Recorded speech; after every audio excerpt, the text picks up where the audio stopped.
तशी गुजरात पॅटर्न ही पण एक कपोलकल्पित गोष्ट होती। मोदींच्या राज्यातून लोक अमेरिकेत बेकायदा पळून जात आहेत। पंतप्रधानांच्या राज्यातला महागाईचा दर हा देशाच्या राज्याच्या महागाईच्या दरापेक्षा जास्त आहे। तर द्वेष पसरवा आणि धर्माधर्मात फूट पाडा आणि दंगली घडवा हे गुजरात मॉडेल आहे। 2019 कोणत्याही मेरिटवरती मोदींनी जिंकलेलं नाही, ते पुलवामाचा इन्सिडेंट झाला त्यातून जिंकलेलं।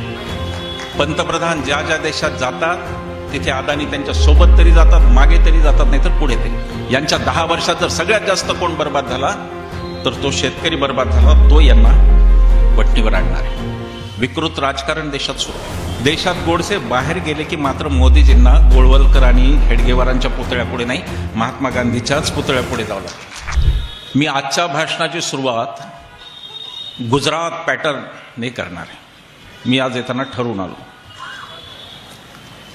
त्याचं कारण असं की 2014ला जो एक मोठा भूलभुलैया या देशाला मिळाला, त्यातला सगळ्यात मोठा भूलभुलैया होता गुजरात पॅटर्न, जो कधी अस्तित्वातच नव्हता, पण त्यालाही म्हणलं गेलं गुजरात पॅटर्न।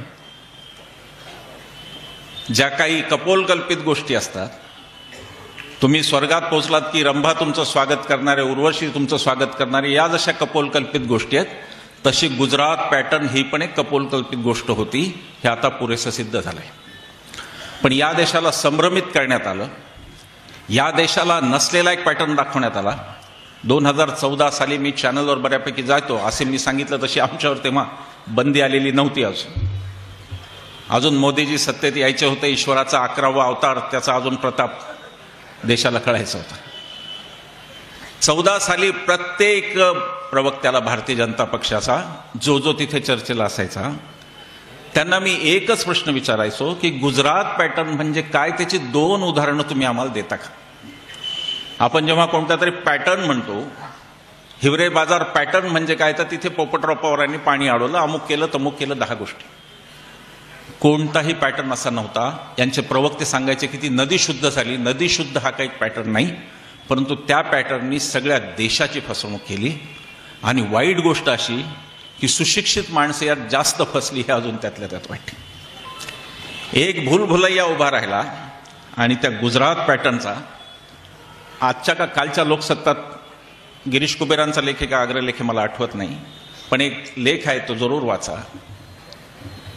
सुमारे 97,000 भारतीयांनी अमेरिका आणि कॅनडामध्ये बेकायदेशीर प्रवेश करण्याचा प्रयत्न केला आणि त्यात पंजाबचे असतील, पण जे प्रगत राष्ट्र गुजरात त्याचे नागरिक सर्वाधिक आहेत। मोदींच्या राज्यातून लोक अमेरिकेत बेकायदा पळून जात आहेत, त्याच्यावरून गुजरात पॅटर्न किती यशस्वी झाला हे आपल्याला कळायला काही हरकत नाही। 97,000 लोकांनी बेकायदा प्रवेशाचा प्रयत्न केला, पोलिसांनी त्यांना पकडलंय आणि आता ते छावण्यांमध्ये जिथे अशा बेकायदा स्थलांतरितांना ठेवतात। तुम्ही 14 पासून काय काय ऐकलं लक्षात घ्या। तुम्ही व्हायब्रंट गुजरात ऐकलं, गुजरातमधला औद्योगिक विकास किती झाला ते ऐकलं। एवढा औद्योगिक विकास आहे तर 97,000 माणसं का जात आहेत अमेरिकेला? गुजरात जर एवढा सुधारला तर का लोक जातात? मी फार आकडेवारीत बोलणार नाही, आकडेवारीचा जरा कंटाळा येतो, पण मला गुजरात मॉडेलच्या काही गोष्टी तुम्हाला सांगायच्या। गुजरातमध्ये 38% लोक सकस अन्नापासून वंचित आहेत। न्यूट्रिशनचा मुद्दा आहे। 38% लोकांना सकस अन्न, न्यूट्रिएंट असलेलं फूड मिळत नाही। महागाईचा दर देशातला 7.41 आहे औसतन ॲव्हरेज। गुजरातमध्ये त्याच्यापेक्षा जास्त महागाई आहे, 7.95%। पुन्हा गुजरात म्हणताना मी गुजराती माणसांचा द्वेष करत नाहीये। मी गुजराती माणसांचा द्वेष करू शकत नाही, कारण हे काल आले, गुजरात पहिला बापूंचा आणि सरदारांचा आहे, मग यांचा। मी फक्त त्या पॅटर्नची फसवेगिरी सांगतो की माणसांना कसं फसवलं गेलं ते लक्षात घ्या। पंतप्रधानांच्या राज्यातला महागाईचा दर हा देशाच्या राज्याच्या महागाईच्या दरापेक्षा जास्त आहे। शिक्षणाचे शत्रू आहेत हे। किती अकोल्याच्या किती जिल्हा परिषद शाळा बंद झाल्या? 178 शाळा बंद केल्यात शिंदे फडणवीसांनी। वस्ती वाड्यावरच्या शाळा बंद केल्यात. एकीकडे शाळा चांगल्या करणारा जेलमध्ये टाकला ईडीचे खोटे आरोप लावून, आणि महाराष्ट्रात शाळा बंद करण्याचं कारस्थान चालू आहे. 178 जागा तिडकेतांनी मगाशी सांगितलं, कोणी 178 शाळा. शिक्षणामध्ये गुजरात कुठे आहे जरा बघू. शिक्षणामध्ये या देशात आरोग्य आणि शिक्षण दोन्हीमध्ये केरळ नंबर 1 आहे. त्याला कम्युनिस्टांचं राज्य म्हणून शिव्या घातल्या. किती शिव्या घातल्या. ख्रिश्चन राज्य झालं, मुस्लिम राज्य झालं, केरळमध्ये असं झालं तसं झालं. अरे तुमच्या नाकावर टिचून केरळ हा आरोग्यात पण नंबर 1 आहे आणि शिक्षणात पण नंबर 1 आहे. मोदीजींच्या गुजरातचा शिक्षणात राज्याच्या क्रमवारीत 5वा नंबर लागतो. गुजरात मॉडेल जर एवढं चांगलं होतं, गुजरात पॅटर्न, गुजरात मॉडेल, तर तिथलं शिक्षण नंबर 1 वर का नाही हा प्रश्न आहे. जी गोष्ट शिक्षणात आहे तीच आरोग्याची. आरोग्यामध्ये केरळ, महाराष्ट्र, पंजाब हे फार पुढे आहेत, आणि मोदीजींचा गुजरात आरोग्यामध्ये 12व्या स्थानावर आहे. गुजरात मॉडेल 12व्या स्थानावर मोदीजींचा गुजरात. गुजरातमध्ये 37.4% घरांमध्ये अन्न शिजवण्यासाठी इंधन नाही. उज्ज्वला गॅस योजना बघितलंय, त्याचा भडीमार. पेट्रोल पंपावर मोदीजी, सगळीकडे मोदीजी, विमानात मोदीजी, पेट्रोल पंपावर मोदीजी, बस स्टँडवर गेलं तेच, रेल्वे स्टेशनवर गेलं तेच. बाकी त्यांची कारकीर्द काही असो, चेहराच पाहायचा लोकांना इतका कंटाळा आला की तेवढ्यासाठी तरी यांना 24ला पाडणार. व्यक्तिवाद इतक्या टोकाचा झालेला आहे, व्यक्तिवाद इतक्या टोकाचा झालेला आहे. माफ करा तिडके साहेब, मगाशी मी आपलं नाव घ्यायचं विसरलो. तिडके साहेब पण इथे. व्यक्तिवाद इतक्या टोकाला पोहोचलेला आहे की जिथे तिथे फक्त एक माणूस दिसतो. सगळी कॅमेरा घेऊन जातात, फोटोग्राफरनी कॅमेऱ्यात कोणी आलं तर त्याला बुडून लावतात. काय वाटते ते करतात. या देशाने लाल बहादूर शास्त्री पंतप्रधान पाहिले, त्या देशाने फोटोजेनिक पंतप्रधान पाहणं ही फार वाईट गोष्ट आहे, पण ती होते. गुजरातमध्ये दरवर्षी 22% मुली शाळा सोडतात. 22% मुली गुजरातमध्ये दरवर्षी शाळा सोडतात. आणि गुजरातमध्ये दारिद्र्य रेषेच्या खाली 21.4% लोक आहेत. खूप आहे सांगण्यासारखं, लिस्टच आहे मोठी. आमचे निर्भय बनोची रिसर्च टीम, एक सुरेश सामंत वगैरे आमचे खूप चांगले आमचे सोबती आहेत. अख्खी लिस्ट काढली, ती सगळी दिली तर 1 तासाचं भाषण होईल. ते करायचं नाही मला, तुम्हाला आकडेवारीत फार गुंतवायचं नाही मला, दुसऱ्या पण मुद्द्यांना. पण हे गुजरात मॉडेल आहे ज्याचा शिक्षणाशी संबंध नाही, ज्याचा आरोग्याशी संबंध नाही, ज्याचा रस्त्यांशी संबंध नाही, ज्याचा दारिद्र्याशी संबंध नाही, ज्याचा मुलींच्या शाळा सोडण्याशी संबंध नाही, ज्याचा कशाचाही संबंध नाही. फक्त द्वेष पसरवा आणि धर्माधर्मात फूट पाडा आणि दंगली घडवा, हे गुजरात मॉडेल आहे. हे मॉडेल 2014 साली आपल्यावर थोपवलं गेलं. मला माहिती आहे की मी कोणत्या शहरात बोलतोय. मी ब्रिजलाल बियाणींच्या शहरात बोलतोय, मला माहिती आहे त्याची. शेजारी पंजाबराव देशमुख यांच्या ठिकाणी मी बोलतो, हे मला माहिती आहे. आणि मला हेही माहिती आहे की ही भूमी सुद्धा लढवय्यांची भूमी आहे. या निर्भय बनोवर काय वाटेल ते इतक्या वाईट थराला जाऊन केलं गेलं. निर्भय बनोचा जसा आपला अकोल्याचा ग्रुप झाला, तसा आपला सोलापूरचा ग्रुप झाला. 125 घुसखोर त्यामध्ये घुसले आणि त्यांनी अश्लील फोटो टाकायला सुरुवात केली ग्रुपवर. आपण तो ग्रुप बंद केला. टवाळी करण्यासाठी ग्रुपमधून महिला बाहेर पडल्या. ही चळवळ आपण का उभी केली असं मला त्याविषयी आम्हाला वाटलं की आपण हे का केलं. पण नंतर आमच्या लक्षात आलं की जर लोकांचा तुमच्यावर विश्वास असेल तर 125 काय रे 1.25 करोड घुसखोर घालवा, काही फरक पडणार नाही. आम्ही त्याला घाबरत नाही. टीका झाली निर्भय बनोवर, कुठल्या तरी सभागृहात घेतात आणि हाऊसफुल होतात. माझी आपल्या कॅमेरामन भाऊंना विनंती आहे, तुम्हाला माझी विनंती आहे, जरा फक्त कॅमेरा फिरवा आणि त्यांना दाखवा हे चित्र. तुम्ही उठा, कॅमेरा फिरवा आणि त्यांना दाखवा ही गर्दी, त्या टीकाकारांची तोंड बंद करण्यासाठी. ह्याचं आमचं काही नाही आहे. ही अत्यंत सामान्य माणसं आहेत सगळी. आम्ही कोणीच नाही हो. आमची काय पार्श्वभूमी नाही. आमच्या घरात काही कोणी मुख्यमंत्री नव्हतं, काही नव्हतं. आमची काही तुम्ही आम्ही सारखेच आहोत. तुमच्यात आणि माझ्यात काही फरक नाही. ही जी गर्दी येते ही विश्वंभर चौधरी, आसिम सरोदे कोणासाठी नाहीये. हे कॅमेरामन भावाला मी एवढ्यासाठी दाखवायला लावली की मोदी आणि शहांच्या विरोधात देशातलं काय वातावरण आहे ते हे प्रातिनिधिक स्वरूपात.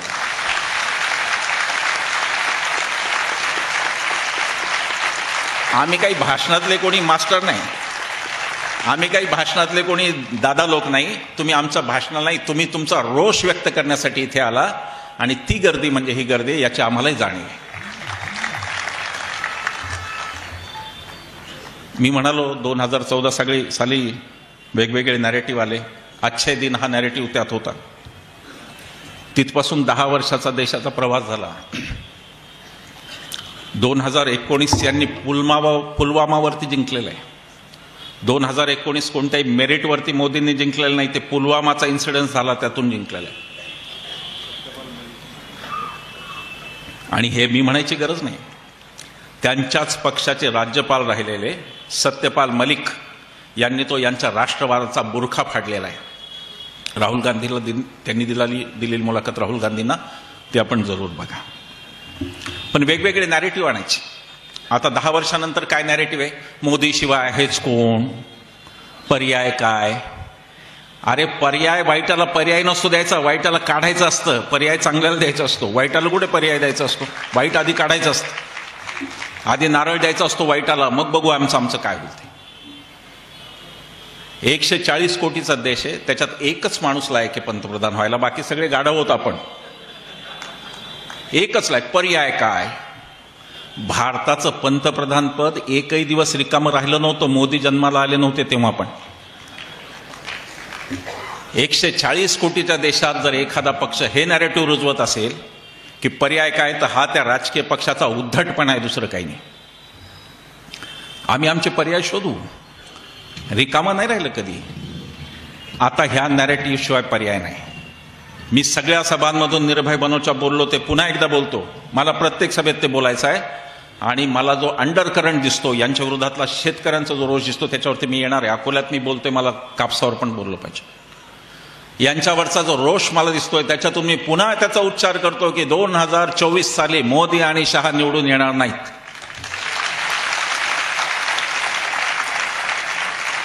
आमच्या काही मित्रांना हा जादाचा आत्मविश्वास वाटतो, पण जेव्हा बीडच्या सभेच्या आधी आम्हाला एक शेतकरी येऊन भेटतात आणि म्हणतात की माझी कापसाची गाडी उभी होती, त्या दिवशी 9,000 भाव होता आणि कापूस विक्रीला झाला, दुसऱ्या दिवशी तर तो भाव 6,000 झाला. माझं 30,000चं नुकसान केलं, वर 2,000 काय टाकतो माझ्या खात्यात. शेतकऱ्यांना ते अर्थकारण आता लक्षात येतं यांचं. तो भूलभुलैया त्यातून शेतकऱ्यांनाही लक्षात येतंय. आणि पुन्हा एकदा सांगतो, त्यांचा पराभव कदाचित शहरी समाज करणार नाही, यांचा पराभव भारतातले शेतकरी करणार आहेत. जे 10 वर्षात सगळ्यात जास्त क्षती कोणाची झाली, तर ती शेतकऱ्याची झाली. यांच्या 10 वर्षात जर सगळ्यात जास्त कोण बर्बाद झाला, तर तो शेतकरी बर्बाद झाला. तो यांना वटणीवर आणणार आहे. विकृत राजकारण देशात सुरू आहे. राहुल गांधींची खासदारकी का घालवली? मोदी आणि शहांना, राहुल गांधी त्यांच्यावर बोलत होते तोपर्यंत काही प्रॉब्लेम नव्हता. ज्या दिवशी ते अदानीवर बोलले, यांना राग आला.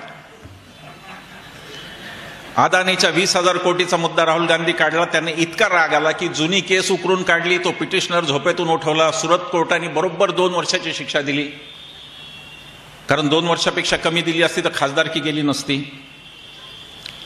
आणि मग ओम बिर्लांनी तातडीने खासदारकी काढून घेतली. हा एक असा पक्ष आहे जो आज बोलतो उद्या करतो, याचा काही मेळ नसतो. तुम्ही बघा, सहज आलं उदाहरण म्हणून, शरद पवारांनी शेतीसाठी काय केलं असं परवा मोदीजी बोलले. अहो, तुम्ही त्यांना पद्मविभूषण दिलं शेतीतल्या कामगिरीसाठी.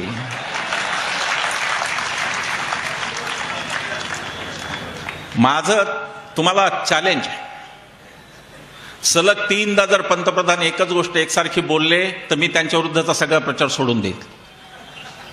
खरं बोलले तर मी म्हणत नाहीये, ते जाऊ द्या. काहीतरी ताळमेळ ठेवा तुमच्या बोलण्यात. विषारी प्रचार करायचा. महाराष्ट्राने कोविड सगळ्यात चांगला हाताळला उद्धव ठाकरेंनी, हे मला एका गैरराजकीय व्यासपीठावरूनही बोलायला काही हरकत नाही. राजेश टोपेंनी उत्तम हाताळला महाराष्ट्र. तिकडे गंगेत प्रेत वाहून जात होती. तुमचा तो साधू मुख्यमंत्री, काय नाव त्यांचं, मी तर योगी आहे, साधू मुख्यमंत्री असताना प्रेत गंगेत वाहून जात होती. काय झालं? आणि इकडे महाराष्ट्रात कोविड उत्तम हाताळला जात होता, पण तुम्हाला नॅरेटिव्ह असे दिले की महाराष्ट्र कोविडमध्ये कसा अपयशी राहिला, उद्धव ठाकरे घरात बसून कसे राहिले वगैरे. महाराष्ट्रात खोके सरकार आलं. आता असीमनी त्याच्याबद्दल बोललाय, मी नाही जास्त बोलणार. शर्मेची गोष्ट आहे महाराष्ट्रासाठी. आम्ही भाषणात म्हणतो यशवंतराव चव्हाणांचा सुसंस्कृत महाराष्ट्र, वसंतदादांचा, शंकरराव चव्हाणांचा. तो महाराष्ट्र इतका लयाला गेला की तो आता खोके महाराष्ट्र, खोकेवाला महाराष्ट्र म्हणून ओळखायला जायला लागला. धार्मिक राजकारण उद्रेकावर आहे. मी काय अकोल्यात आलो नाही, अनेक वर्ष झाली असतील मला, पण अकोलकरांनी मला सांगावं, आयुष्यात पहिल्यांदा तुम्ही यावर्षी रामनवमीला अकोल्यात डीजे लागला होता का नव्हता लागला? सगळ्या महाराष्ट्रभर लागला डीजे. आम्ही पण हिंदू होतो, मी पण हिंदू आहे. भारतीय जनता पक्षाच्या अनेक नेत्यांपेक्षा मी चांगला हिंदू आहे, कारण मी वेद आणि उपनिषद वाचलेलं आहे. हिंदू म्हणून आम्ही रामाचा जन्म सुंठवडा खाऊन करतो. दुपारी 12 वाजता आम्ही सुंठवडा खातो, रामाचा जन्म करतो. डीजे आम्ही हिंदू म्हणून आजपर्यंत लावला नाही. माझा मुद्दा एवढाच आहे, मुद्दा छोटा वाटेल, डीजे काय, पण धार्मिक उन्माद वाढत चाललेला आहे. आणि आपण हिंदू जर या भ्रमात असू की भारतीय जनता पक्ष हा फक्त मुसलमान आणि ख्रिश्चनांना धोका आहे, तर त्याच्यातून बाहेर या, हा सगळ्यात मोठा हिंदू धर्मालाच धोका आहे. हिंदूंची सगळी संस्कृती नष्ट करण्याचा वेढा यांनी उचललाय. तुम्ही अकोल्याचे, मी तुमच्या शेजारचा परभणीचा, आपल्या गावाकडची माणसं भेटल्यावर काय म्हणतात? राम राम. जय श्रीराम कुठून आला? राम रामचा जय श्रीराम का करायचा लक्षात घ्या. जय श्रीराम ही एक राजकीय घोषणा आहे. तुमचा आणि माझा राम हा कुटुंबवत्सल राम आहे. तो बायकोला घेऊन राहतो, नेहमी सीतामाई सोबत असतात, त्याच्या सन्मुख हनुमानजी असतात, शेजारी लक्ष्मण असतो, आणि तो अत्यंत सुहास्यवदन राम असतो. तो हसत असतो, छान चेहरा हसरा असतो. हा असा डोळ्यांच्या भुवया ताणलेला राम आणला कुठून यांनी? जो पोस्टरवर दिसतो की तो धनुष्य घेऊन 24 तास कोणाला तरी मारतो, असा राम कधी होता जो 24 तास कोणाला तरी धनुष्याने मारत होता? असा राम कधी नव्हता. हिंदूंचा जो राम आहे त्याला संघी राम करायचा आहे, आणि राम रामला जय श्रीराम करायचं, लक्षात घ्या. जय सियाराम यांना नकोय. बायकांची यांना ॲलर्जी आहे. यांच्या संघटनेत बायकांना काही स्थान नाही ताई, काही नाही तिथे स्थान. ती वेगळी करतात काहीतरी, कोणती समिती करा, त्यात काय करायचं. संचलनात बायका दिसल्या तुम्हाला कधी? दसऱ्याच्या दिसल्या? RSSच्या संचलनात कोणाला बायका दिसल्या असतील त्यांनी कृपा करून हात वर करा. दिसत नाही. बायकांची ॲलर्जी आहे त्यांना. आणि इतकी छद्मी संघटना आहे की हे कायम आपल्याला देश शिकवतात, स्वदेश स्वदेश. अरे तुमचा गणवेशच परदेशी आहे. भारतीय गणवेशात धोत्रात करा ना संचलन. धोतर का नाही संचलनाला? आमची टोपी परंपरागत पटका का नाही? कशाला काळी टोपी? बेल्ट कुठे असतो का भारतीय वेशभूषेत? यांची वाद्य पण परदेशी आहेत. तर ड्रम काय काय वाजवत जातात. हार्मोनियम वाजवा, मृदंग वाजवा, भारतीय वाद्य आहे. वागायचं स्वतः एक आणि दुसऱ्याला काहीतरी शिकवायचं. जय सियाराम नको आहे त्यांना. इतकी मजल गेली. आमच्या मराठवाड्यात वारकरी संप्रदाय खूप आहे, मला खात्री अकोल्यात पण मोठा असणार आहे. या वारकरी संप्रदायाचं सुद्धा संघीकरण यांनी सुरू केलं. मी भगवेकरण म्हणत नाही, कारण भगवा माझा आहे, शिवछत्रपतींचा भगवा आहे, भगवा आमचा आहे. मी भगवीकरण म्हणणार नाही. ती भागवत धर्माची पताका आहे, ती वारकऱ्यांपासून ते शिवाजी महाराजांपर्यंत सगळ्यांचे, म्हणून मी भगवीकरण शब्द वापरत नाहीये. पण जे संघीकरण केलं जातं हिंदू धर्माचं, त्यातून आपलं सगळ्यांचं काय होणार हा प्रश्न आहे. त्यामुळे RSSचा जर धोका मुसलमान आणि ख्रिश्चनांना असा वाटत असेल, तर तो कैक पटीने जास्त आपल्याच हिंदू धर्माला आहे, हे लक्षात घ्या. भंपक राष्ट्रवाद आपल्यावर सोपवला जातो. काही मोहिमा निघतात, घर घर तिरंगा, हर घर. अरे आमच्याकडे पहिल्यापासून आहे. तुम्ही आत्ता लावला नागपूरला. जुम्मा 4 दिन तुम्ही लावलाय नागपूरला आत्ता 4 वर्षाखाली. आमच्या घरी तो पहिल्यापासून आहे. इथे बसल्यांचे असीमचे वडील असो, माझे इथे अनेकांचे वडील स्वातंत्र्य सैनिक होते, आम्ही लहानपणापासून तिरंगा पाहिलेला आहे. तिरंगा आम्हाला नवीन नाही, तुम्हाला नवा आहे, आणि म्हणून तुम्हाला तो जास्त जोरात दाखवायला लागतो. आणि कोण शिकवताय आम्हाला राष्ट्रवाद? आम्हाला राष्ट्रवाद ते शिकवतायत ज्यांनी राष्ट्रपित्याची हत्या केली, ज्यांनी राष्ट्रभाषेचा द्वेष केला आणि ज्यांनी राष्ट्रध्वजाचा द्वेष केला. गांधींची हत्या करणारे, राष्ट्रध्वजाचा द्वेष करणारे, आत्ताच असेंनी सांगितलं सांगलीत काय घडलं, आजही द्वेष करतात. भगवाच आमचा राष्ट्रध्वज म्हणतात उघडपणे.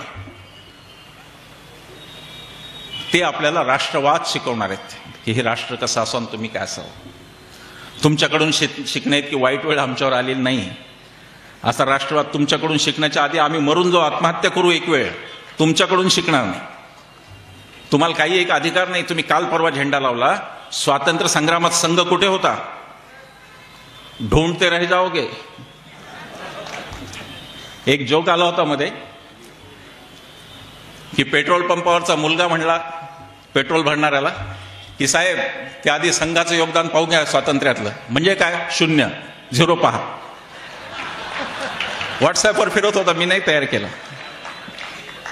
हे 0 योगदानवाले आम्हाला सांगणार देशभक्ती काय असते, राष्ट्रभक्ती काय असते, आणि आम्हाला हे ठरवणार कोण देशभक्त आहे, कोणी पाकिस्तानात जायचं. चॅनलवर आम्हाला काही झालं की जा पाकिस्तानात. इथे बसलेले सगळे प्रगल्भ लोक आहेत. 2011 ते 14 काँग्रेसवर आम्ही टीका केली तेवढी कोणी केली नाही. काँग्रेस सत्तेत असलेला पक्ष होता, पण काँग्रेसवाल्यांनी कधी आम्हाला पाकिस्तानचा व्हिसा काढून दिला नाही. भारतीय जनता पक्षाच्या काळात काही बोललं की जा पाकिस्तान. अरे देश तुझ्या बापाचा त्यापेक्षा जास्त माझ्या बापाचा आहे, मी काय जातो पाकिस्तान. राष्ट्रीय स्वयंसेवक संघाला माझं पुन्हा एकदा अकोल्यात मला कोणीतरी म्हणलं की इथे प्रतिगामी शक्ती वाढत आहेत. मला वाटत नाही, ही पुरोगामी शक्ती बसलेली आहे सगळी इथे.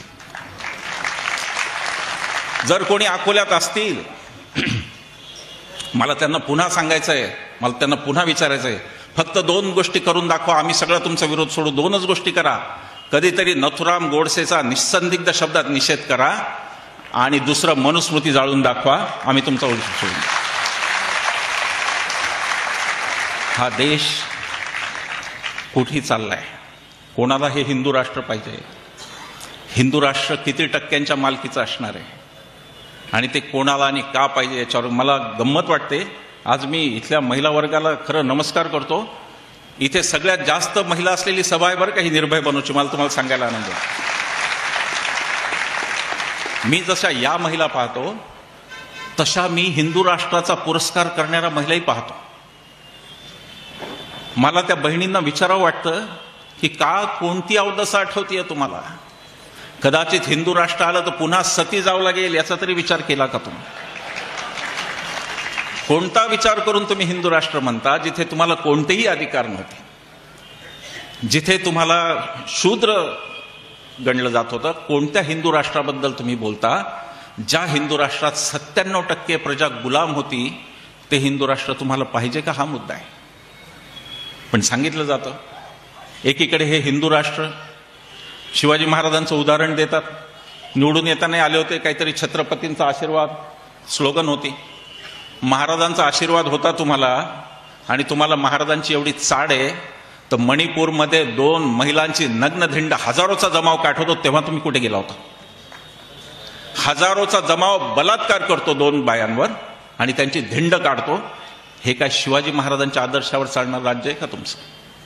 महिलावरच्या अत्याचारात मोठी वाढ झालेली. आता मला इथूनही एक सांगण्यात आलं की महिलांच्यावरचे अत्याचार प्रचंड मोठ्या प्रमाणात वाढलेले आहेत. असुरक्षितता महिलांची वाढलेली आहे.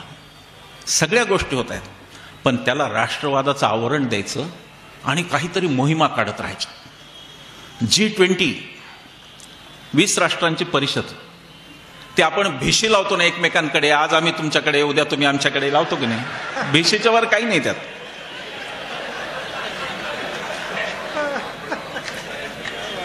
पण सांगितलं असं गेलं जणू काही आता जग जिंकलं, 20 राष्ट्र मोदीजींच्या पायाशी आली असं सांगितलं. अरे याच देशामध्ये इंदिरा गांधींनी 100 राष्ट्रांची शिखर परिषद घेतली, पण एवढा प्रचार कधी केला नाही. तुम्ही आमच्याच पैशावर प्रचार करता आणि आम्हालाच सांगता. आमच्या कराचे पैसे तुम्ही घालवता कुठं? पंडित नेहरूंच्या सगळ्या कंपन्या विकून दाखवल्या. एक पिढी अशी येते की ती फक्त विकतच राहते, त्याच्यावरच जगते. आपल्याकडे घर तर बऱ्याच घरांमधून घडतं दुर्दैवानं. आधीच्या पिढ्यांनी कमावलेला असता तो बापाला शिवी देतो आणि बापाचीच जायदाद विकून तो जगतो. नेहरूंना शिव्या द्यायच्या, नेहरूंच्याच कंपन्या विकायच्या, असं सत्र चालू आहे. काही आम्ही असं ठरवलं की निर्भय बनोच्या प्रत्येक सभेत काही गोष्टी सांगायच्या. त्या जरा रिपीट होतात, व्हिडिओमध्ये पुन्हा पुन्हा पाहाव्या लागतात, पण त्या तरी सांगायच्या. आणि आम्ही फक्त काही 2-4 आकडे सांगतो, त्याच्यावर नाही. मी नंतर वेगळ्या विषयाकडे जाणार. या देशातली महागाई, मनमोहन सिंग, आपण त्यांना मौनी बाबा म्हणलो आम्ही. हा देश इतका विचित्र आहे की केम्ब्रिज विद्यापीठात शिकलेल्याला मौनी म्हणतो आणि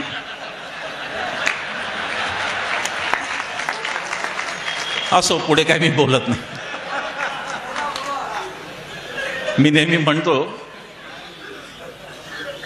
की अरे या देशाची पिढी स्वातंत्र्याची, गांधी, नेहरू, बाबासाहेब आंबेडकर, सरदार पटेल हे सगळे बॅरिस्टर होते आणि सगळ्यांच्या पदव्या खऱ्या होत्या. त्या मंडळींनी भारताचं जे स्वप्न पाहिलं, त्या मंडळींच्या स्वप्नातला जो भारत होता, आमच्या राज्यघटनेच्या स्वप्नातला भारत होता, तो तुम्हाला उद्ध्वस्त करायचा आहे. तिथं तुमचं आणि आमचं भांडण आहे. अन्यथा आसिम सरोदेचा धुरा आणि अमित शहाचा धुरा एकत्र नाही. आसिमचा धुरा यवतमाळला आहे, माझा धुरा परभणीला आहे. त्यांचे तिकडे आहेत, त्यांचे अनेक धुरे असतील, आम्हाला माहित नाही. आमचं भांडण तिथं आहे. आणि इथे तुम्ही सगळे एकेका पायरीवर बसलात तेव्हा माझ्या लक्षात आलं की जर तुम्ही राज्यघटना बदलायला निघालात तर प्रत्येक पायरीवर आम्ही बसलेलो हे विसरू नका. आरक्षणावर टीका करणारे खूप आहेत, पण जर भारतीय राज्यघटनेमध्ये होणारी तोडफोड वाचवण्याची शक्यता मला जर कोणामध्ये दिसते तर ती आमच्या SC ST खासदारांमध्ये दिसते, सगळ्या पक्षांच्या.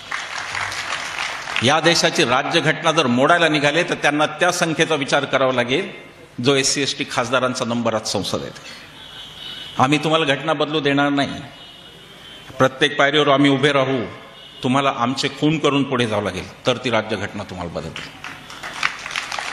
या देशाचं बेसिक स्ट्रक्चर जे बाबासाहेबांनी सांगितलं, या देशाचा सरनामा जो आमच्या राष्ट्रीय नेत्यांनी मान्य केला, त्याला धक्का तुम्हाला लावू देणार नाही. त्यासाठी आम्ही इथे उभा आहोत. आमच्यावर उद्या काय करायचं ते करा. अनेकांना भीती वाटते, लोक आम्हाला खूप सल्ले देतात. काय म्हटलं, जेलमध्ये उलट छान असतं, सगळं वेळच्या वेळेला होतं, जेवण बिवण. कुमार सप्तर्षी सरांनी त्याच्यावर पुस्तकच लिहिलं, विद्यापीठ काहीतरी, येरवडा विद्यापीठ, आणि मग त्याच्यात आपली तब्येत कशी राहते वगैरे लिहिली. तर मुद्दा हा आहे की तुम्ही काय आणि कोणतं राज्य चालवताय, हा मुद्दा आहे. थोडी आकडेवारी सांगतो, नेहमीच सांगतो, पुन्हा एकदा सांगतो. मनमोहन सिंगांचा सरकार गेलं त्या दिवशी पेट्रोल 66 रुपये होतं, 107 रुपये आहे. डिझेल 52 रुपये होतं, आज 95 रुपये. गॅस गृहिणीला लागणारा 410 रुपये होता, तो आज 837 रुपये, दुप्पट झालेला आहे. या महागाईवर कोणी बोलत नाही. भारताचं अर्थकारण कुठं गेलं त्याच्यावर कोणी बोलत नाही. मनमोहन सिंग गेले सत्तेतून त्या दिवशी $461 बिलियन कर्ज होतं, आज ते $1664 बिलियन. 4 पट वाढ झाली आहे भारताच्या कर्जात. तुमच्या माझ्या डोक्यावरचं कर्ज वाढलेलं आहे. G20 सारख्या परिषदांत चांदीच्या ताटात आणि काय श्रीमंती थाटात, त्यासाठी ते कर्ज वाढलेलं आहे. अनेक गोष्टी येईल पुन्हा. लाजिरवाणी गोष्ट, अत्यंत खेदाची गोष्ट, या देशात कोणीही उपाशी राहू नये यासाठी पहिला कायदा करणारे पंतप्रधान डॉक्टर मनमोहन सिंग होते, ज्यांनी अन्न सुरक्षा योजना आणली. भूक निर्देशांकामध्ये भारत 125 पैकी 111व्या स्थानावर आहे. पाकिस्तान आपल्या पुढे आहे. भूक निर्देशांक, हंगर इंडेक्स, लाजिरवाणी गोष्ट आहे. कोणती पॅरामीटर्स काय घेऊन करताय, कोणासाठी करताय हा विकास? हे ओव्हरब्रिज आणि हे सगळे कोणासाठी पाहिजेत? त्या माणसांसाठी जी मरायला टेकली अन्न वाचून. भूकबळींची संख्या जर देशात अशी होत असेल तर कोणत्या विकासाच्या आपण गप्पा करतो आणि कोणता विकास आपल्याला सांगितला होता? कर्जबुडवेगिरी, कॉर्पोरेट कर्जमुक्ती, कंपन्यांची कर्जमुक्ती, गंभीर विषय आहे. पार्लमेंटमध्ये सांगितलं की 14 लाख कोटीची कर्ज बुडाली. परवा आरबीआयला एका गुजरातच्याच ऍक्टिव्हिस्टनी आरबीआयला माहिती अधिकारात विचारलं. आरबीआयने सांगितलं 25 लाख कोटीची कर्ज बुडवलेली आहेत. ही इथल्या शेतकऱ्यांनी नाही, ही भूविकास बँकेची कर्ज नव्हती, सोसायटीची कर्ज नव्हती. ही कर्ज बड्या श्रीमंत आणि उद्योगपतींचे, जे उद्योगपती एका पक्षाला फेवर करतात. आणि म्हणून तो एवढा राग आला की राहुल गांधीची खासदारकी काढली. त्याचं कारण हे आहे, 25 लाख कोटीची जर तुम्ही दिली असेल कर्जमाफी, तर तुम्ही पार्लमेंटला 14 लाख कोटी सांगून फसवलं का हे तरी देशाला सांगा. खरा आकडा कोणता ते तरी देशाला कळू द्या एकदा, की कोणता आकडा खरा आहे. एकीकडे 25 लाख कोटी किंवा 14 लाख कोटी, जी रक्कम खरी असेल त्यांचंच त्यांना माहिती, खऱ्याचा त्यांचा संबंध नाही. पण तरी भागवत कराड आपल्या महाराष्ट्रातले अर्थ राज्यमंत्री आहेत, औरंगाबादचे, संभाजीनगरचे. भागवत कराडांनी पार्लमेंटमध्ये स्टेटमेंट दिलं की 5 वर्षात केंद्र सरकारने एकाही शेतकऱ्याची कर्जमाफी केलेली नाही. पिकं बुडतात, काय शेतकऱ्याचं सगळं चाललंय, जे वाईट व्हायचं ते सगळं चाललंय. त्याला कर्जमाफी नाही, पण 25 लाख कोटी त्यांना कर्जमाफी जे यांच्या सेवेत आहेत. कोरोनाचा काळ होता, इथल्या प्रत्येकाचं अर्थकारण बाधित झालं होतं. कोणाच्या नोकऱ्या गेल्या, कोणाचा रोजगार बुडाला, काही नोकरीला जाऊ शकत नव्हते, पगार कापले गेले, सगळ्यांचं झालं. कोरोना काळात फक्त एका माणसाचा आर्थिक उद्धार झाला, ज्याची 66,000 कोटीवरून संपत्ती 15 लाख कोटीवर गेली. त्या माणसाचं नाव होतं गौतम अदानी. पंतप्रधान ज्या ज्या देशात जातात तिथे अदानी त्यांच्या सोबत तरी जातात, मागे तरी जातात, नाही तर पुढे तरी जातात. काय संबंध त्यांचा? बाकीचे उद्योजक का जात नाहीत? रतन टाटा का नाही दिसत तिकडे? हे एक अर्थकारण आहे जिथे 25 लाख कोटीची बर्बादी देशाची झाली. दुसरीकडे शेतीचं अर्थकारण आहे, जिथं मी मगाशी उदाहरण दिलं. आपण तर कापूसवाले सगळे लोक आहोत. कापसाचा भाव काय आज? कापसाचा भाव किती पटीने वाढला, खतांचा औषधांचा भाव किती. आपापल्या घरी जाऊन गणित करा, इथं फार गणित करायचं नाही, अर्थशास्त्र काही फार सांगायचं नाहीये. MSP फक्त 24 पिकांना आहे, आधारभूत किंमत आपल्या 24 पिकांना आहे. 500च्या पुढे पिकं भारतात पिकवली जातात, त्यातल्या फक्त 24 पिकांना आधारभूत किंमत आहे. झेंडूचे फुलं शेतकऱ्यांनी जालन्याच्या टाकलीपार रस्त्यावर, त्याला आधारभूत किंमत नाहीये, पेरिशेबल म्हणून ती नाहीये, फळांना नाहीये. घेताना तुम्ही आणि मी सुद्धा, माझ्या घरी सुद्धा कॉटन, आम्ही पण कापूस लावतो, सोयाबीन लावतो. इथली पिकं परभणीची वेगवेगळी नाहीत. घेताना आपण प्रत्येक गोष्ट MRP वर घेतो, औषध MRP वर घेतो, खत MRP वर घेतो, बियाणं MRP वर घेतो. जाताना आपल्याला MRP नाहीये, ती किंमत कोणीतरी वेगळेच ठरवतात. ते दिवसात पाडतात. 200 रुपये टोमॅटो होतो, दुसऱ्या दिवशी तो 2 रुपये होतो. या किमतीशी कोण खेळतंय? मी अकोल्यात बोलतोय म्हणून मी हा मुद्दा ऐकला. हा शहरी लोकांना कळणार नाही मुद्दा, पण अकोल्यातल्या लोकांना कळेल की आपल्या बाजारभावाशी कोण खेळतंय. हे कोण आहे जे आपलं अर्थकारण उद्ध्वस्त करतंय? हे कोण आहे ज्यांना एवढ्या लाख शेतकऱ्यांच्या आत्महत्या, 3 लाख आत्महत्या झाल्या का 5 लाख? मी पण आकडा विसरलो. 4.5 लाख. 4.5 लाख आत्महत्या का झाल्या हे शोधायला एकही कमिटी बसली नाही. पण बियरचा महसूल कसा वाढवायचा याच्यासाठी शिंदे आणि फडणवीसांनी मग कमिटी बसवली. बियर पिणारे लोक आत्महत्या करणाऱ्या शेतकऱ्यांपेक्षा जास्त मोठे त्यांच्यासाठी.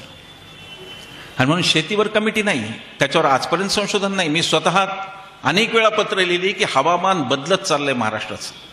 कधी गारांचाच पाऊस येतो, कधी पाऊसच जातो. याच्यावर अभ्यास होण्याची गरज आहे. हवामान का बदलतंय? इतर देशांमध्येही बदललं, त्यांनी त्याच्या उपाययोजना पण केल्या, त्यांनी त्या वातावरणात येणारे वाण पण केले. आपला कुठलाही अभ्यास नाही, कारण शेती हा आम्हाला प्राधान्याचा मुद्दा वाटत नाही. पुढचा मुद्दा फार महत्वाचा. मित्रो, ना खाऊंगा ना खाने दूंगा, ती अर्धवट घोषणा होती. पुढचं मनातल्या मनात म्हणले होते, तुम्हाला ऐकायला आलं नाही, मला आलं, मी सांगतो काय. मित्रो, न खाऊंगा न खाने दूंगा, खाने वाले हर एक को भाजपा में लाऊंगा, ही ती घोषणा होती. भ्रष्टाचारावर आता मोदींनी बोलावं. जे मोदी आज सांगतात की 70,000 कोटीचा गफला केला अजितदादांनी, 4 दिवसात त्यांच्या मंत्रिमंडळात अजितदादा दिसतं. त्यांनी आता बोलावं भ्रष्टाचारावर. ना खाऊंगा ना कोणाला बनवताय? या देशातले लोक काय वेडे आहेत का? त्यांना तुमच्या कथनी आणि करणीमध्ये काय अंतर हे कळत नाही? वेडे आहेत का या देशातले लोक तुमच्यावर विश्वास ठेवायला? सगळे भ्रष्ट भारतीय जनता पक्षात आणले. मला तर वाटतं मोहीम असते, रोज शोधत निघतात. कोणी भ्रष्ट राहिला तर नाही ना बाहेर, अजून भाजपात यायचं राहिला तर नाही ना कोणी बाहेर. मध्ये एक काहीतरी आलं होतं की तो माणूस चढत असतो आणि की वरून त्याचा साप येतो आणि खालून वाघ असतो, आणि प्रश्न लिहिला होता की इसको आप क्या करना चाहिए, कोणीतरी लिहिलं बीजेपी में जाना चाहिए.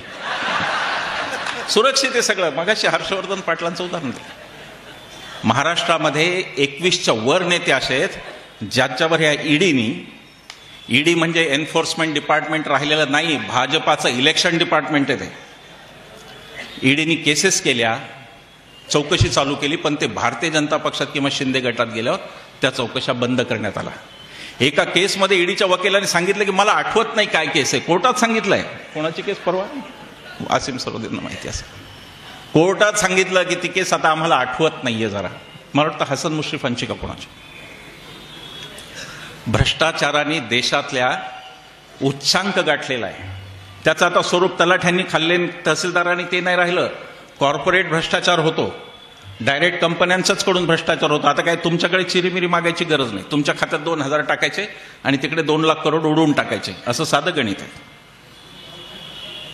नोटाबंदी, मी यांच्या भ्रष्टाचाराचे 2-3 उदाहरणं सांगतो, जास्त नाही सांगतो, खूप येईल. नोटाबंदीमध्ये गेलेला 99% पैसा परत आला. यांनी सांगितलं होतं काला धन अब जाएगा मित्रो, आज रात 12 के बाद कागज के तुकडे बन के रह जाएंगे. आपल्याला आठवतं ते भाषण. काहीतरी अशी जादूगारासारखी चमत्कार करणारी कृती करून दाखवायची की मी कसा जादूगार, आणि आधीचे कसे मूर्ख होते सगळे. 99% रक्कम परत आली. अकोल्यामधल्या एका तरी श्रीमंत माणसांनी आत्महत्या केल्याचं उदाहरण घडलं का नोटाबंदीमुळे? एक उदाहरण झालं का देशात? सगळ्यांचे पैसे व्यवस्थित बदलून मिळाले. ते कोणत्या राजकीय पक्षाने दिले, त्याच्यात 20% कमिशन कोणी घेतलं आणि त्यातून कोणत्या राजकीय पक्षाची संपत्ती झाली ते इथल्या सगळ्यांना माहिती आहे. पुन्हा पुन्हा ते नाव घेण्याची काही गरज नाही. PM केअर फंड पहिला पंतप्रधान सहायता निधी होता, ते बदलून टाकलं.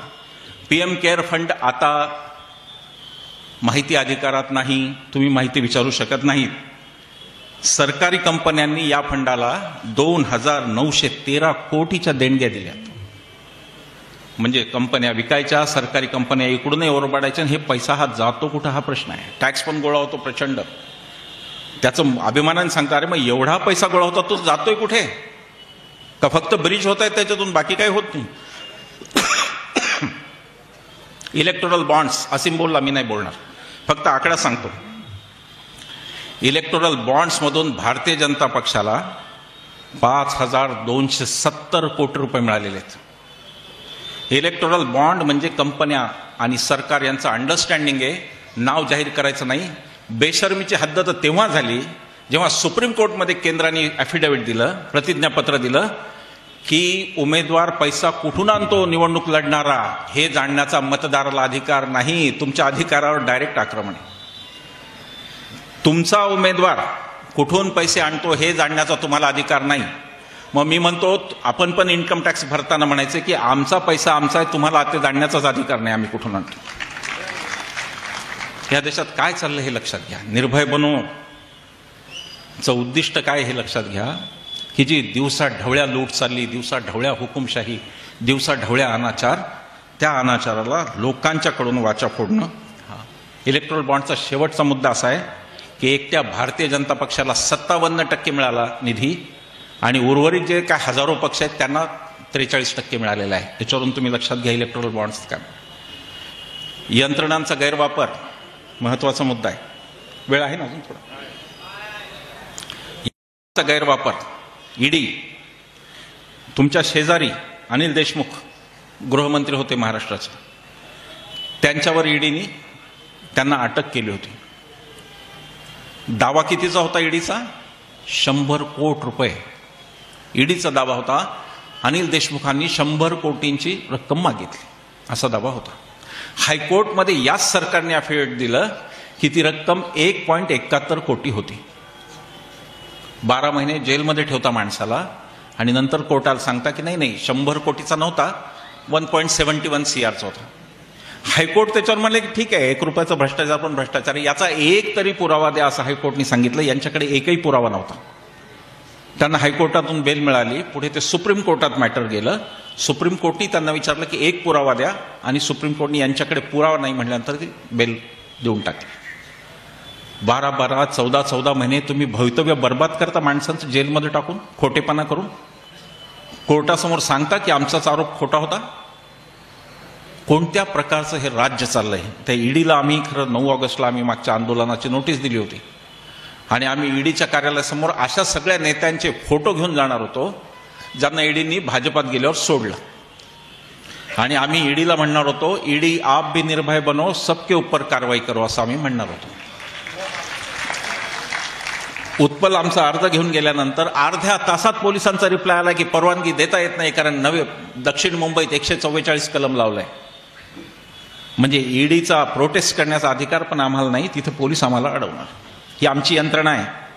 ईडीचा पैसा मोदी आणि शहा यांच्या खाजगी इस्टेटून होत नाही. ईडीचा पगार आमच्या करातून होतो. ईडीचे मालक आम्ही आहोत.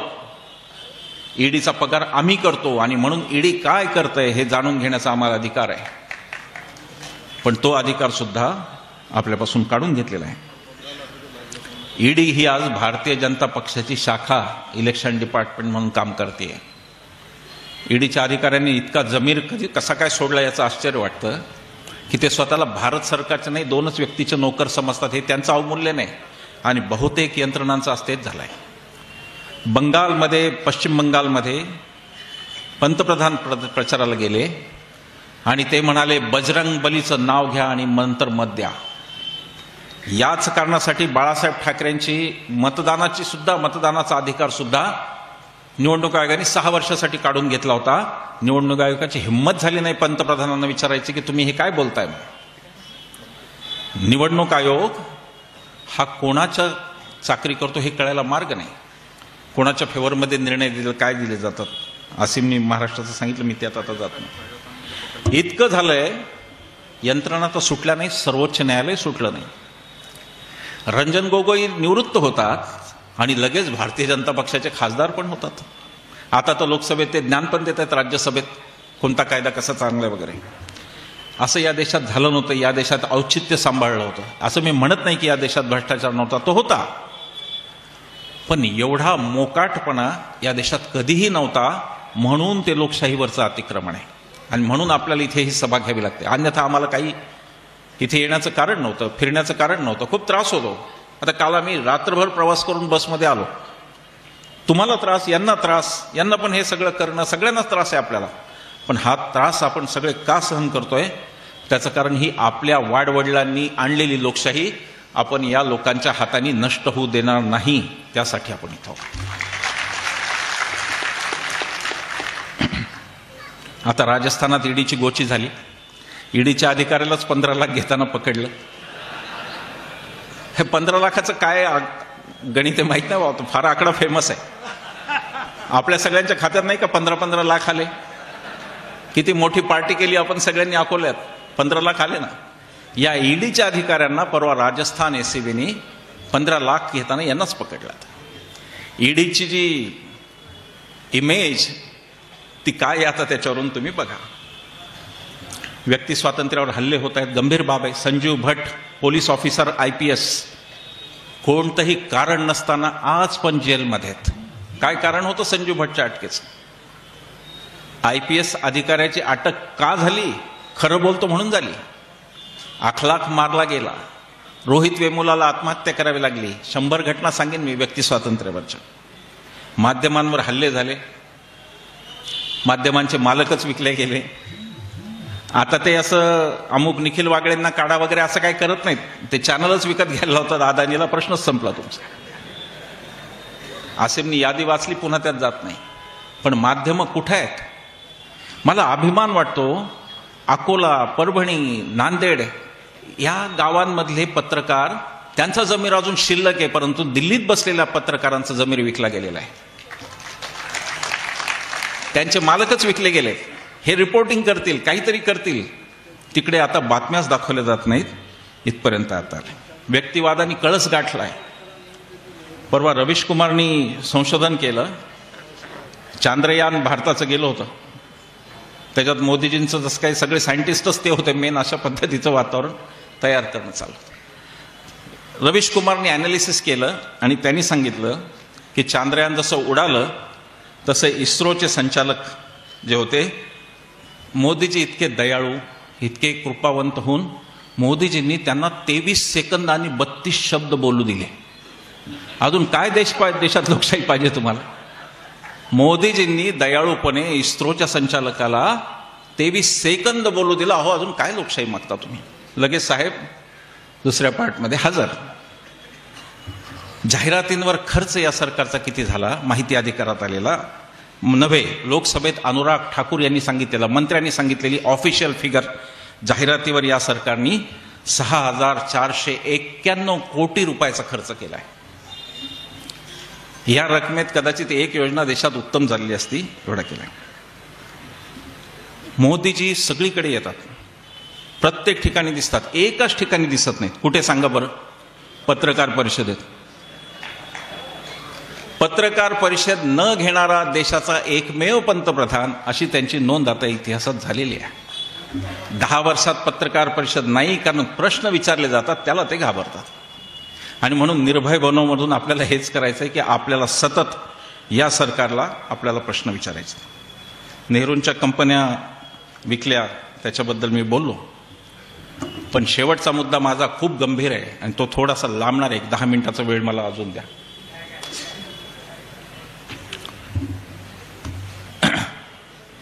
आपल्या देशाचा जो सगळ्यात उज्ज्वल इतिहास, जो आपल्या स्वातंत्र्य आंदोलनाचा इतिहास आहे, त्याची मोडतोड चालू आहे. त्याच्याकडे मला वळायचं. व्हॉट्सॲप युनिव्हर्सिटीतून पुढच्या पिढ्या नासवल्या जात आहेत.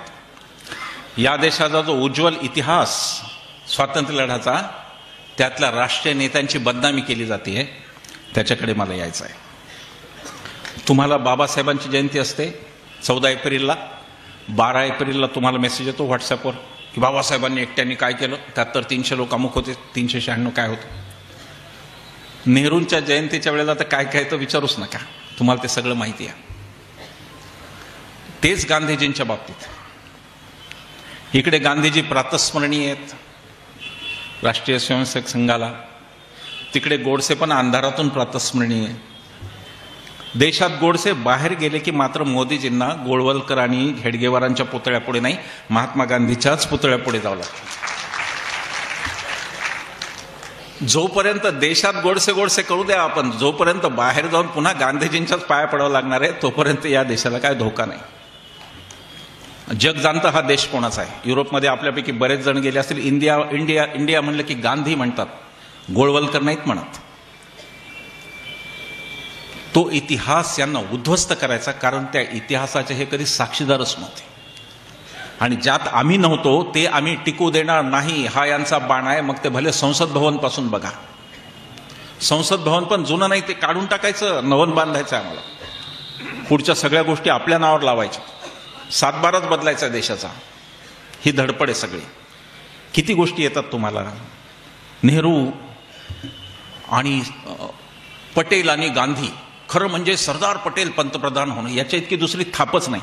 सरदारांनी स्वतःच पत्र लिहून कळवलं होतं की आता माझा आजाराची नाही, मी गेल्याची बातमी येईल, इतकी माझी तब्येत बिघडलेली. असा माणूस काय पंतप्रधान होण्यासाठी मरमर करत नसतो. पण तुम्हाला तेही सांगितलं जातं, गांधी आणि पटेलांचं नातं पूर्णपणे विस्कट करून सांगितलं जातं. गांधींच्या पेक्षा पटेल 4 वर्ष सिनियर होता. आणि गांधी जेव्हा पहिली केस गुजरातला लढायला आले त्यावेळेला पटेल गांधींची गंमत पाहायला आले होते की अरे कोई नया पोरबंदर का बैरिस्टर आया है तो देखते हैं क्या आर्ग्युमेंट करता. आणि आपल्याला माहिती आहे की त्या केसमध्ये गांधींना घाम फुटला, बोलता येईना, आणि ते अपमानित होऊन कोर्टातून गांधीजी निघाले. त्यावेळेला सरदारांनी म्हणलं की अरे ये तो भगोडा बॅरिस्टर निघला. पुढे त्याच सरदारांनी लिहिलंय की हा भगोडा बॅरिस्टर पुढच्या काही महिन्यात माझा नेता कसा झाला ते मलाही कळलं नाही. हे सरदारांनी लिहिलंय.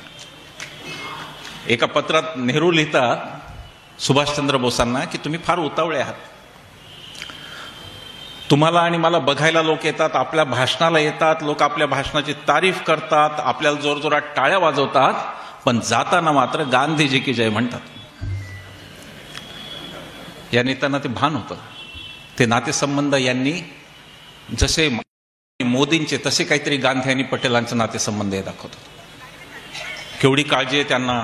सुभाषबाबूंवर काँग्रेसने अन्याय केला, पटेलांवर अन्याय केला. अरे बाबा, तू अडवाणी मुरली मनोहर जोशीवर होणारा अन्याय बघ ना आधी. तू इतक्या लांब कशाला जातो? ते त्यांचं बघून घेतील. सुभाषबाबू एकही दिवस हिंदुत्ववादी नव्हते. सरदार पटेल एकही दिवस हिंदुत्ववादी नव्हते. गांधीजी सरदारांना अहिंसेचा हिंसक प्रचारक म्हणायचे. सरदार एक दिवसही हिंसक नव्हते आणि म्हणून त्यांचा संघाशी संबंध असण्याचा संबंध नाही. सुभाषचंद्र बोस जेव्हा काँग्रेस सोडून जपानमध्ये गेले आणि तिथल्या पत्रकारांनी विचारलं की ते गांधीजींचं तुमचं भांडण, त्याच्याबद्दल तुम्ही काय सांगाल? तर सुभाषबाबू म्हणाले की आमच्या देशात बापा लेकाची भांडणं चार चौकात जाऊन सांगत नाहीत, ती आमची परंपरा नाही. त्या इतिहासाची मोडतोड करायची. पटेल आणि नेहरू कसे एकमेकांचे शत्रू, वाचतच नाहीत. हो, हे प्रॉब्लेम हाच आहे ना. त्या शाखेवर ज्ञान नाही, फक्त कुजबुजच चालते. वाचनाचा आणि शाखेचा संबंध नसतो. कुजबुज करायची, ते ऐकायचे, सोशल मीडियावर टाकून द्यायचे. नेहरू पटेल संबंधाबाबत, प्रत्येक संबंधाबाबत तेच. काकासाहेब गाडगीळ पुण्याचे पहिल्या मंत्रिमंडळात होते नेहरूंच्या, अनेक वर्ष खासदार होते. त्यानंतर काकासाहेब गाडगिळांनी पथिक नावाचं एक आत्मचरित्र स्वतःचं लिहिलंय आणि त्यात त्यांनी नोंद केली की मृत्यूच्या काही दिवस आधी पटेलांनी मला बोलवलं आणि पटेल मला म्हणाले की तू मला 2 वचनं देणार आहेस. पहिलं वचन असं की ज्या दिवशी मी मरेन त्या दिवशी दिवसभर तू जवाहर सोबत राहशील, कारण जवाहरला माझ्या जाण्याचा धक्का सहन होणार नाही. आणि दुसरं वचन असं की राजकारणात तू जिवंत असेपर्यंत जवाहरची साथ सोडणार नाहीस. ज्यांच्यामध्ये स्पर्धा असे 3 नेते एकमेकांबद्दल असं सांगत असतात का? सरदार पटेल आणि नेहरूंचं नातं यांना बाप जन्मी करणार नाही, कारण यांची बुद्धीच तिथं पोहोचत नाही. यांना फक्त द्वेष, विखार. सरदार पंतप्रधान झाले असतात कोणत्याही स्थितीत 37 पासूनची काँग्रेस, मला आठवत नाही आता द्वादशीवार सरांनी लिहिलं का कुरुंकरांनी लिहिलं, पण 37 पासूनच्या काँग्रेसची एक रचना आहे की गांधीजींनी योजना करायची, सरदारांनी त्या योजनेसाठी संघटन शक्ती उभी करायची आणि नेहरूंच्या लोकप्रियतेच्या बळावर ती लोकांपर्यंत न्यायची. ही त्रिसूत्री काँग्रेसची 37 पासूनची आहे. आणि नेते गांधीच आहेत. सगळ्यांचे नेते गांधीच आहेत. पटेलांचे नेते गांधीच आहेत, मौलाना आझादांचे नेते गांधीजी, नेहरूंचे पण आहेत, सुभाषबाबूंचे पण. यांना गांधी कळूच शकत नाही. गोडसे यांना खूप चांगला कळतो. मध्ये ते नट नाहीत का शरद पोंक्षे, तर ते चॅनलवर एका होते आणि मी काही खोडसाळ माणूस नाही, मला खोड्या काढायला काही आवडत नाही, सरळ बोलतो मी. जास्त रोखठोक बोलायचं, कशाला खोड्या काढायच्या. पण चुकून माझ्या तोंडातून त्यांचा उल्लेख शरद पोंक्षेंच्या ऐवजी शरद गोडसे असा गेला. चुकून झालं होतं, मी कशाला खोटं बोलू. त्याच्यावर ते इतके चिडले, ते म्हणले अहो त्या चौधरींच्या जिभेला काही हाड आहे का? मी म्हणलं 1 मिनिट, गोडसे म्हणल्यावर तुम्हाला वाईट वाटतं ना, या अर्थी थोडासा गांधी तुमच्यातही शिल्लक आहे. गोडसे कळतो, गांधी कळत नाही, हा मुद्दा आहे. इतका इतिहास, ही काही फार जुनी घटना नाही, ही काही शिवाजी महाराजांच्या काळातली घटना नाही की मोडी लिपीत लिहिलंय आपल्याला, काही नाही, हे सगळं आत्ताच आहे. सुभाषबाबू पटेलांच्या मुलींनी, मणिबेननी डायऱ्या लिहिलेल्या आहेत. त्या डायऱ्यात तिने सगळं लिहिलंय, मणिबेननी काही ठेवलं नाही. काय ती पितृभक्त मुलगी होती की ती वडिलांची धोत्र फाटल्यानंतर त्याचे ड्रेस शिवायची. वस्तुतः सरदार गर्भश्रीमंत होते. सरदारांची प्रॅक्टिस धोधो होती. सरदार बिलियर्ड्स खेळायचे. सरदार सूट बुटाशिवाय कुठे जायचे नाही. अत्यंत उंची आयुष्य जर कोणी जगलं असेल तर ते सरदार पटेल जगले. परंतु गांधीजींनी सांगितल्यावर तेच सरदार एका क्षणात खादीत आले आणि तेच सरदार 2nd क्लासनी जायला लागले. गांधींची ती खासियत होती. गांधीजी त्या माणसाला आधी आम आदमी करायचे. याचा राजकीय पक्षाशी संबंध नाही. मी पण कधी आम आदमी पार्टीत नव्हतो. लोक मला का रिलेट करतात कळत नाही मला. मी कधी नव्हतो आम आदमी पार्टीत. गांधी त्याला आधी सामान्य माणूस बनवायचे. अनेक उदाहरण आहेत. काय आहे, आपले JNUचे प्रोफेसर, मी त्यांचं नेहमी नाव विसरतो, ते गांधीजींकडे आले आणि म्हणले की मी आता JNU नव्हे, सॉरी, बनारस हिंदू विद्यापीठाचे कृपलानी, आचार्य कृपलानी आले आणि म्हणाले की आता मी नोकरी सोडली, आता सांगा मी काय करू. गांधीजी म्हणाले कस्तुरबा चटणी कुटते स्वयंपाकघरात, तिला मदत करा. काय पिढी होती, कुठे व्यक्तिवाद होता. सरदारांचं एक पत्र आहे गांधीजींना. त्याचं झालं असं होतं की इंग्रज आपल्या सत्याग्रहींना जातवार कामं द्यायचे. म्हणजे तो दलित असेल तर त्याला म्हणायचे तू संडास साफ कर, पायखाना. ब्राह्मण असला त्याला म्हणायचे तू पोलिसला मदत कर लिखापडीला. गांधीजींनी ठरवलं हा आपण जाती मोडायच्या आणि आपण क्रम उलटा करायचा, म्हणजे जो तथाकथित सर्वोच्च काय जातीचा असेल तो सगळ्यात खालचं काम करेल. आणि त्याप्रमाणे सत्याग्रहींनी कामं करायला सुरुवात केली. सरदार पटेलांचं एक फार सुंदर पत्र आहे, त्यात ते गांधीजींना लिहितात की बापू मैं जब जब भी जेल में जाता हूं तो ये आपका बामन, म्हणजे हरिभाई महादेवभाई देसाई, तो ये आपका बामन मेरे साथ आता है और ये रहता है तो मुझे पैखाना साफ करने का अवसर नहीं मिलता. या देशातला सर्वोच्च नेता त्याची आकांक्षा काय तर मी पैखाना साफ करेल. काय माणसं होती, कुठून शोधायची ही माणसं, काय चाललंय या माणसांबद्दल. मी अनेक आपल्यातले लोक आपल्याला सावध करतायत. पटेलांचं लक्षात घ्या, सरदार पटेलांचा भव्य पुतळा तिथे 21 आदिवासी गावं उद्ध्वस्त करून गेला. त्याच पटेलांनी महात्मा गांधींची जेव्हा हत्या झाली बिर्ला हाऊसमध्ये, घनश्यामदास बिर्लांची ती खाजगी इस्टेट होती. घनश्यामदास बिर्ला म्हणजे तुमच्या ब्रिजलालजी बियाणींचे व्याही होते. काँग्रेसचे लोक तिथे आले आणि ते म्हणले की इथेच गांधींचं स्मारक झालं पाहिजे. खूप मोठा पत्रव्यवहार पंडित नेहरू आणि सरदार पटेलांमध्ये झाला आणि सरदार शेवटी म्हणले की बापूचं स्मारक दगडविटांचं आणि पुतळ्यांचं असू शकत नाही. सरदारांचं दुर्दैव की त्यांचा सगळ्यात मोठा पुतळा यांनी उभा केला. भारतीय जे आपले राष्ट्रपुरुष आहेत त्यांचे विचार यांना घ्यायचे नाहीत, फक्त त्यांचा निवडणुकीसाठी वापर करायचा. बाबासाहेब सुद्धा आमचेच असं मध्ये म्हणत होते, ते काहीतरी समरसता काहीतरी काढलं होतं आणि एका दमात नाव घ्यायचे, हेडगेवार, गोळवलकर, बाबासाहेब. अरे काय संबंध. आपल्याकडे गावागावामध्ये आपल्या जर पिढ्या कर्तृत्वान नसल्या तर जो कर्तृत्वाने त्याला सांगतो आमची भावकीच आहे, हे तसं आहे, हे भावकीचे म्हणतात आमचे. हे सगळ्यांना बोस पण आमचे सुभाषबाबू एकही दिवस हिंदुत्वादी नव्हते, सुभाषबाबू कम्युनिस्ट होते. सुभाषबाबूचे आणि गांधीचे मतभेद काय होते, सुभाषबाबूंचे आणि गांधी, नेहरू आणि पटेल यांचे मतभेद एका वेगळ्याच मुद्द्यावर होते. तो मुद्दा एवढा होता की हिटलर आणि मुसोलिनीची मदत घेऊन स्वातंत्र्य मिळवू असं सुभाषबाबू म्हणत होते आणि हे तिघही असं म्हणत होते की जे स्वातंत्र्य हुकुमशाहीच्या मदतीने येईल तिथे कधी लोकशाही नांदणार नाही, म्हणून आम्हाला ते नको. मुसोलिनींनी सगळी धडपड केली. यांचे मुंजे जाऊन भेटले होते मुसोलिनीला, हिंदू महासभेचे मुसोलिनीला भेटले होते ते. नेहरूंनी मुसोलिनीची बायको डबा घेऊन आली होती एअरपोर्टवर. नेहरूंनी तो डबाही नाकारला आणि भेटही नाकारली, कारण आपल्या राष्ट्रीय नेत्यांच्या डोक्यात हे पक्क होतं की या देशात जर लोकशाही रुजायची असेल तर हुकुमशाहीचा स्पर्श सुद्धा या देशाला झाला नाही पाहिजे. तो स्पर्श आज फार मोठ्या प्रमाणावर झाला, म्हणून तुम्ही आणि मी इथे जमलो आहोत. ज्या प्रकारची हुकुमशाही, ज्या प्रकारचा विध्वंस, ज्या प्रकारची लोकशाहीची गळचेपी चाललेली आहे ती आपल्याला पाहवत नाही आणि आपल्याला ती होऊ द्यायची नाहीये, म्हणून आपण इथे आलो. महाल आतून हादरलेला आहे, वरवर काही दाखवत हे हरणार आहेत, वरवर काही दाखवू द्या. मुख्य हालचाल कुठे आहे यांच्या, महाराष्ट्र, बिहार, राजस्थान, कर्नाटक आणि मध्य प्रदेश या 5 राज्यांमधून 192 जागा येतात लोकसभेच्या.